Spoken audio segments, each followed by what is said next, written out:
In this video, let's take a look at how to review tagged post on Facebook.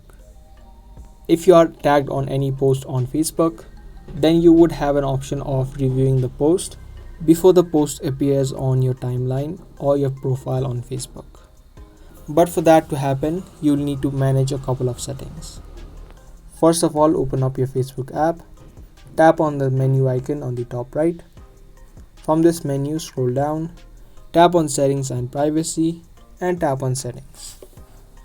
From Settings, open up Profile Settings, and under Privacy, you'll see Profile and Tagging. And inside of it, under Reviewing, you'll see a couple of options. Make sure that the first one and the third one is on. So make sure that this is toggle on, and also the first one is toggle on. This way, any post that you're tagged on, you can review it and you can choose to either add it or not add it to your profile on Facebook. Now once you turn that on, head over to your profile, which is on the top left, and tap on the three dots beside View Tools.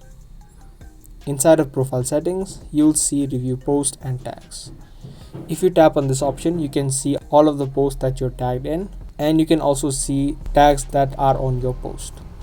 And through this section, you can either choose to add it to your profile or you can also deny it. So that was the easy process on how to review tagged posts on Facebook. Be sure to subscribe, share, and also give this video a thumbs up if you guys found this video helpful. I'll be back soon with more informative videos just like this. Thanks for watching.